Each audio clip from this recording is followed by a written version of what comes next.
unveils state-of-the-art sickle cell center at Lagos State University Teaching Hospital. Africa Development Bank set to deliver power supply to 300 million people by 2030. On the foreign scene, United States President apologizes for delay in delivery of military aid to Ukraine. In sport, Super Eagles coach hints at change of tactics ahead World Cup qualifier return leg against South Africa. Now, the details. I am Taiwo Baruwa.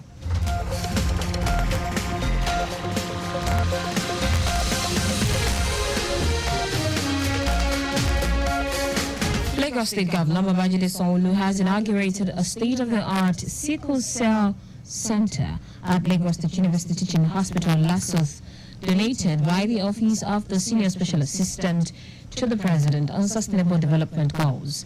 Governor Sanwo-Olu, who commended the initiative by the Office of Sustainable Development Goals and Lasuth management and staff, said it would foster greater awareness and deeper understanding of sickle cell and reduce infant mortality index in the country.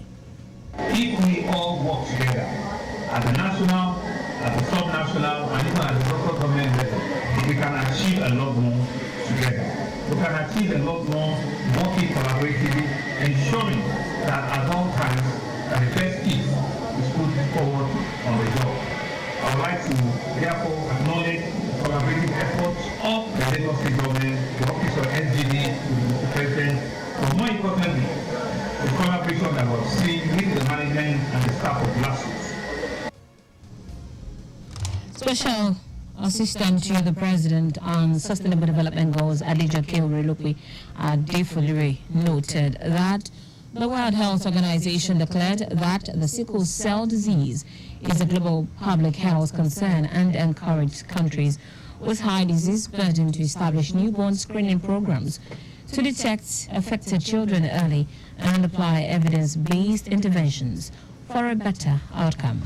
Our own intervention in critical areas to support programs, and that's this is what we are here, the Commission did. The first is that I lost my immediate junior sister at the age of 29 with sickle cell disease for many years. I got traumatized and the trauma still needs to be. And that also contributes to why it is more implemented, and I hope that it will be more on Lagos State and in many other states. Minister of State for Health and Social Welfare, Tunji Alausa, describes the provision of the center as a significant milestone in an effort to combat communicable diseases and find positive outcomes for the health system, reiterating the commitment of the Bola Tinubu administration to provide robust infrastructure in collaboration with states to deliver quality health care to Nigerians. Earlier in his welcome address, Chief Medical Director of Lasuth, Adetokunbo Fabawu, who commended the Office of the Sustainable Development Goals for the donation, noted that Lasuth has been able to attract public-private partnerships with immense benefit to residents of the state. Fabawu, who expressed appreciation to Governor Sanwo-Olu for his administration's support, especially subsidizing open heart surgery for 50 Lagosians, hoping for more. Our correspondent, Adiola Akinele, quotes the Senior Special Assistant to the President on Sustainable Development Goals, Adejoke Orelope Adefolire, that approximately 1 in 4, or 25% of Nigerians, carries a sickle cell gene, meaning that 50 million people can transmit the gene to their children. Hence, the establishment of the center as a one-stop center to achieve positive outcomes. The Lagos State government has promised continuous provision, reliable and efficient transportation to ease movement of Lagosians in the state. Commissioner for Transportation Oluwaseun Oshiyemi stated this during a wellness walk with Lagos Bus Services Limited to celebrate 5 years since its existence. Oshiyemi urged staff of the agency to wax more stronger, do things efficiently and ensure that the agency's ultimate services are top-notch. Transportation is extremely important in any nation, and what we also try to do at Lagos State is to try and move people in numbers by using high capacity buses. And one of which is what we're doing now. Yes, we're one of the operators. Ensuring that that part of our agenda is being met. Because we have an ever-growing number in Lagos when it comes to population. In his keynote address, the Permanent Secretary, Minister of Transportation, Olawale Musa, said the agency is keen to provide smart and sustainable bus transportation solutions to meet the needs of a modern city, while also appreciating the staff for quality service delivery since inception. Earlier in his welcome address, the Managing Director and Chief Executive Officer, Lagos Bus Services Limited, Idowu Oguntono, said the agency provides mobility for over 6,000 Lagos residents daily and has moved over 52 million passengers since 2019. Oguntono noted that during its launch in 2019, the agency started with 50 buses but has expanded it to 300 buses, plying different routes in the state, as well covered 27 million kilometers in the last 5 years.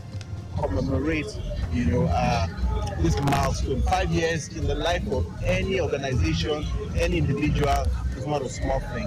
For all of this, I can say it is as a result of the policy of the government of Governor Babajide Olusola Sanwo-Olu in ensuring that there is a sustainable, and well-integrated multimodal public transportation, which we are playing into the road connection of that multimodal integrated public transportation. The walk, which started from Oshodi through Anthony and back to the office premises, had various stakeholders and partners in attendance, as well as health check for members of staff. And the Nigeria police has warned drivers who abduct policemen and other law enforcement agents in the process of carrying out their duties to desist from such acts. Force Public Relations Officer Olumuyiwa Adejobi, who gave the warning in a video on X, stated that under no circumstances should such be the norm. Adejobi noted that drivers who would rather fight or drive off law enforcement agents who contravene their vehicles are in a great violation and risk severe sanctions. He advised that whatever the case may be, drivers are obliged to obey the officers, whether they want to take them to their stations or take over their vehicles. Now to the rest of the stories. The African Development Bank, AFDB, says it will deliver power supply to 300 million people by 2030. AFDB President Akinwumi Adesina stated this at the 10th Africa Debate in London.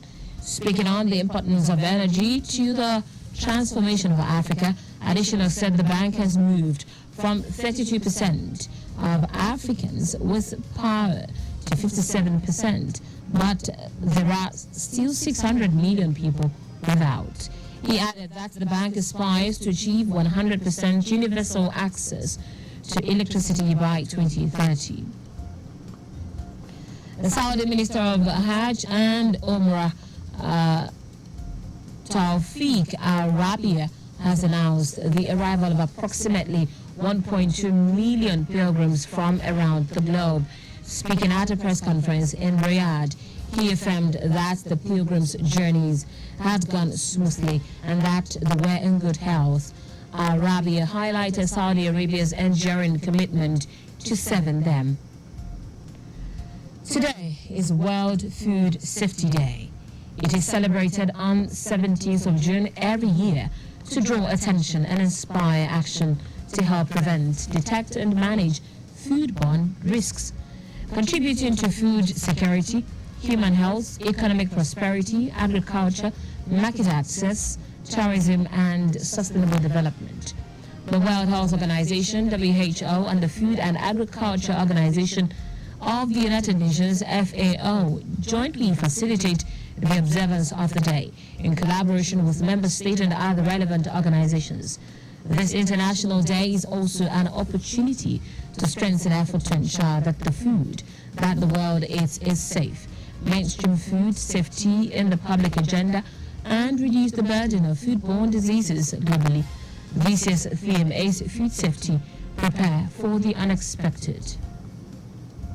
In foreign news now, United States President Joe Biden has apologized to his counterpart, Volodymyr Zelensky, for delays in military aid to Ukraine and has pledged $225 million in support.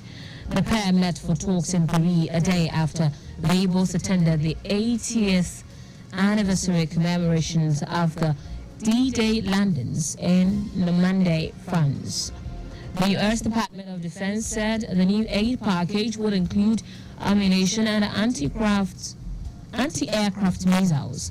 Meanwhile, speaking on French TV, President Emmanuel Macron says Paris would send Mirage 2,000 fighter jets to Ukraine and train Ukrainian pilots. He said training could begin this summer. In sport now, Super Eagles head coach Finidi George says his team will use a different game pattern than what was used against South Africa at the 2023 Africa Cup of Nations in Cote d'Ivoire, when both teams clashed tonight in the 2026 FIFA World Cup qualifier in Uyo.